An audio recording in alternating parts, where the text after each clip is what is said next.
The topic of this video, and probably the next one, and maybe even the next one after that, is gonna be about manipulation. And I wanted to do a video on this because it's really important for us to talk about how the concepts and principles that are or were presented to us as fact and doctrine and things like that, a lot of those things were manipulation. Same with the way that we were treated, same with the way that we had our schedules kept and things like that. So there's a couple different categories that I've broken this up into that I want to talk about. And each one we'll take some time on.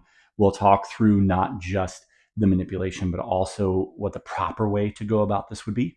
And I'll probably add to this list. So this is not all inclusive. This is just, hey, I'm just going to introduce it and we'll see where we go. So first off, we've got ministry, we've got exhaustion, we've got internal community, we have talent, we have spiritual authority, and we have emotional. And all of these are a big categorical heading to the ways that they use this specific thing at the Academy of Arts to manipulate people to continue to stay and do what they want.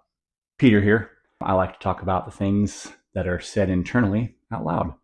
I was also at the Academy of Arts for 5 years. I was there as a student from 2005 to 2007. And then from 2007 to 2010, I was on staff as the main director for On the Road ministry program. And then I also was the technical person at the theater installing and designing the lighting system there at the time that it was opening. So let's jump in. First off is ministry, and we'll probably just hit this one on this video, and then we'll jump into some other things on the next couple of videos. So be on the lookout. My plan is to give these out probably every day for the next couple of days so that we can keep this understanding rolling and get the awareness out there and people can see this. As always, if you have left the Academy of Arts and you want to talk to somebody, check out the social in the description of this video. You'll be able to see my contact information as well as the administrator for the Exiting the AOA Instagram page. There will also be an anonymous form in there that you can fill out, ask a question, make a comment, etc. If you are staff currently at the Academy of Arts and want to know more, please reach out to us. If you are on the leadership team at the Academy of Arts and you want to talk to me, please do. My information is there. You know how to reach me. I am open and ready for a conversation about any of this at any time. Okay, so let's talk about ministry. First of all, let's define what ministry is as, and this is just straight from Google, so this is not some crazy great explanation or definition that I've created or anything like that. But it says basically a Christian ministry, which is what I put into Google, is to serve God and others, period. That's it. It is fundamentally about service, spiritual guidance, and teaching. So it's important that we get that out there, what this definition is. Again, this is from Google, so this is not super detailed or authority on this type of thing, but it gives us the high level view of what we're really talking about. So in ministry, if we're talking about Christian ministry, right, the goal is to serve God and serve others. So how does that play out in practicality, right, within the organization? And how do they manipulate using the guise of ministry? So the guise of ministry would be for serving God and for serving others, right? Yet what do we see are the things that are commonplace in the organization that are opposite of ministry and more about using a manipulation. So first off, they use the guise of ministry of serving God and serving others to allow them to justify the minuscule or insignificant or sometimes non-existent pay that staff members receive with extremely high requirements on their roles. Let me give you, for instance, right? When I was there on staff, one of my responsibilities was to ensure that the theater lighting system was not just built out, but ready for each production. Sometimes that required that I would spend days from 6, 7 in the morning till 3, 4 the next morning working on that because adjustments had to happen, or because we didn't have direction on what we wanted to do, or because in that moment the stage changed. And it required that I consistently adjust these things and consistently work towards them, all the while also being on stage in some role. And it was a small role, but I was in some role. And then also my other responsibilities as well. So it kept me in a place of constantly working nonstop, right? So high requirement role. I also had to technically know how to operate all these fixtures, how to operate the lighting board, how to troubleshoot the lighting board when things are going wrong, very technically involved and very high, right? And my compensation for that was unbelievably low.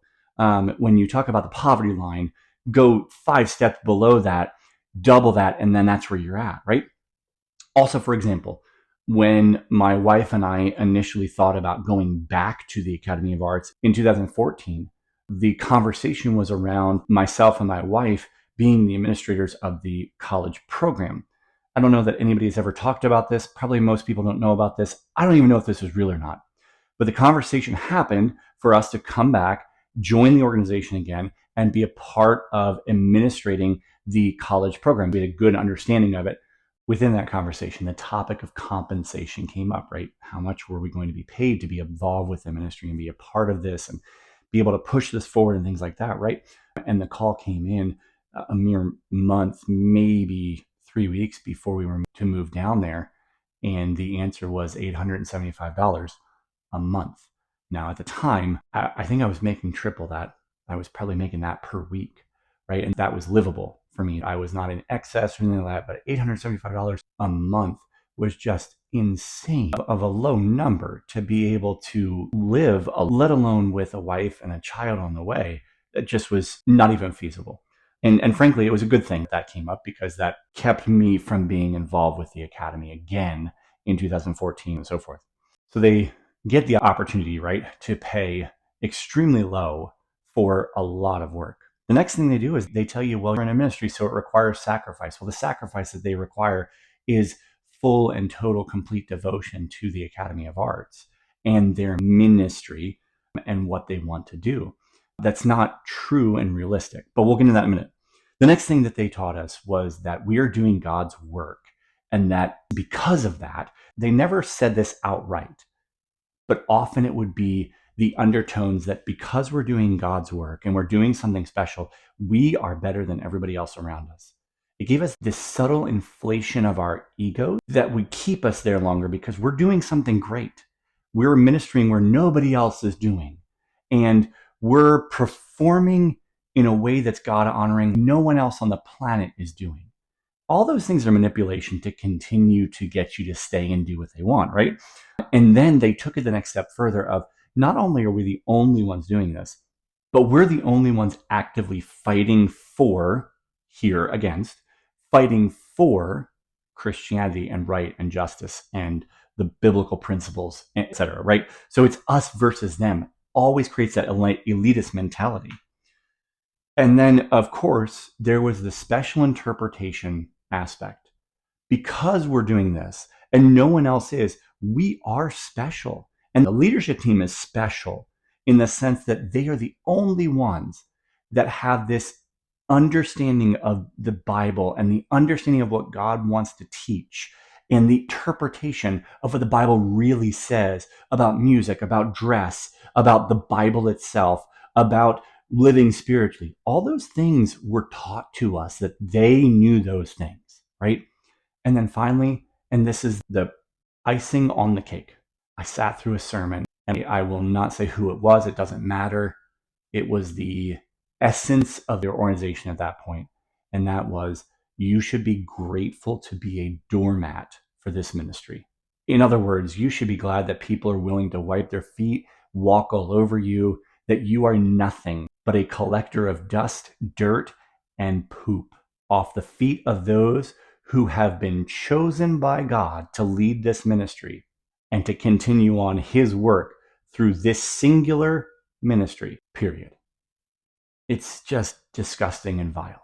That is just one of the ways of manipulation, right? So let's look at true ministry. What is true ministry? Well, true ministry is serving God and serving others. It follows the biblical model that Christ laid out when he was asked, what is the greatest commandment? And he said, love God, love others as yourself.